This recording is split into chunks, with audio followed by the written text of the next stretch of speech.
I just told me, yeah, we gon' be straight. He saw me make $1 million off one damn play. What it do, guys? Welcome to the channel. Today we're going to be breaking down what the stock market is going to do next, right? A lot of people are wondering, when is the stock market going to crash? What's going to happen next? And all of that stuff. So I'm going to break that all down. The Fed spoke this week. We're at the end of the trading week, Friday. It's June 18th, 2021. And we are just going to break down what the Fed was talking about this past week. What does it look like for the future? And will there be another stock market crash, right? So we're going to hop into that. Before we get into that, make sure to like, comment, and subscribe. And comment down below what you would like to see next, okay? I'm going to be doing a lot of videos coming to you guys. I want to pump out a lot of videos each week and each day, honestly. So comment down below what you would like to see.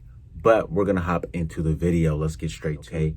So the Fed was talking this week, right? I have a little bit of notes here. And here are the takeaways, okay? I'll break down the takeaways so that it is simple and easy to grasp, right? So number one, the Fed set off turbulence in stocks, bonds, and currency markets this past week. So every time the Fed speaks, or if you hear that the Fed is going to speak, expect some volatility within the markets, right? As soon as the Fed talks, as soon as they open their mouths, the stock market goes down or it goes up, right? It's always shaky. And if you're day trading or something like that, then always be prepared for this because it kind of throws off everything when the Fed speaks, okay? So that's what happens. That's what was going on this week. I seen that a few days, I believe it was, Thursday, all the growth stocks went up high, right? They shot through the sky. And right now it's, kind of down a bit, which I expected because when you have a very green day, expect the next day to be kind of lagging, right? But on Wednesday, the market was red because the Fed just wanted to, that's just what they do. That's just what happens. So get used to that happening, all right? And the Fed signaled that they're discussing on tapering its bond buying program, okay? So they're going to pull back a little bit on their bond buying program, all right? So let me explain the relationship between bonds and the stock market, okay? You have investor A, okay? Investor A is looking for the best option to put their money, okay? So with bonds, what you do is you loan your money to someone else, you give your money to someone else, and you get that percentage of interest that they pay. So when you hear the Fed or you hear people talking about interest rates are going up, just know that means investors who are loaning their money to others are getting more of a percentage gain on their money, okay?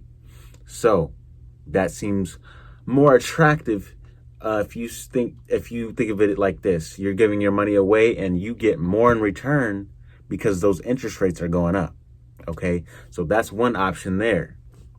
You have investor B. Let's say that they wanted to just invest in the stock market because that is the better option at the time because interest rates are low. And if I put my money in bonds, I'm not going to get very much return on my money, okay? So that's the relationship there. So when they're tapering back on their bond buying program, it shows that that's not the favorable investment right now. That's not the way to go. So that means that people are going to be like, okay, I'm going to put my money into the stock market. So the stock market runs up. All right. So if bonds are favorable, the stock market is going to be down here. If the interest rates are low and bonds aren't that favorable, the stock market is going to blow. Okay. So think of it that way. And that's kind of what's going on with that. Right. So that's what's going on with the stock market there. But let's hop into what does that mean for the stock market still? Okay, that means that, all right, for some reason we know that because they're not really seeing bonds as the best investment, stocks will still see a good amount of growth. and a lot of investors will want to put their money there, so it's just a snowball effect, right? So that's a good thing there, okay? The next thing, when will, people still want to know, will the stock market crash? There's a lot of things to keep in mind, okay? And I'm expecting not a crash, but a correction, okay? So in the beginning of the year, let's say, I believe it was February, and up until most recently, we were in a period of correction, okay? A lot of red days, not much growth. And that's because in 2020, we were experiencing gains that would not be commonly seen. Why? Because we were at very lows because of the pandemic, and we're coming back.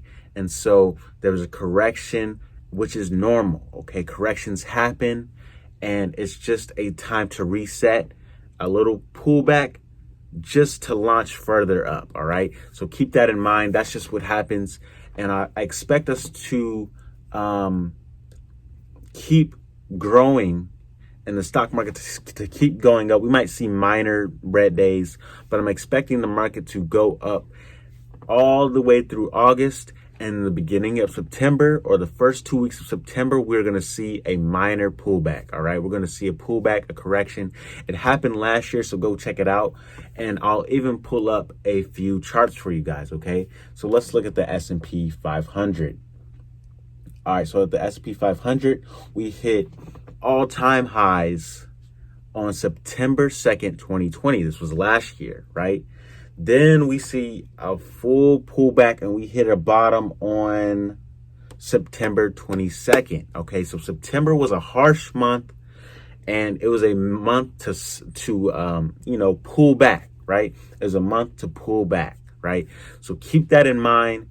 And it didn't just happen with an S&P 500. Okay, so with the Dow, like I said again, they hit all-time highs on September 2nd, and they hit a bottom on September 23rd. Okay, the same cycle. So expect to see the same cycles going on, right?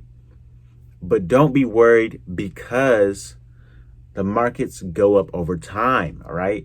So if you look at the S&P and the Dow, they're still way higher than that dip that they experienced in September of 2020. All right. So expect that same thing to happen. And, do not be afraid that, you're going to lose a lot of money. But here is a pro tip for what to do if you are, wondering what to do when there are pullbacks that are going to happen, right? So one thing you can do is dollar cost averaging, right?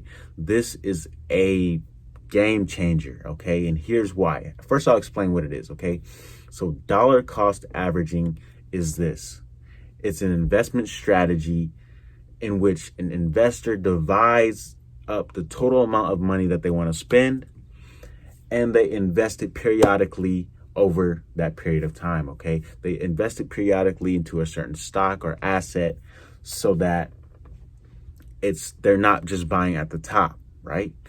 A lot of times we get caught in the trap of buying at the top, and then we experience a pullback. We're trying to buy all the dips when we could have just put a little bit of money at a time and got it at different price points. So we have an average cost rather than having an all-time high cost that would have us miss out on a lot of the gains that we could have made. All right, guys. So make sure that you are investing into your stocks gradually over a period of time, because you will really benefit that way.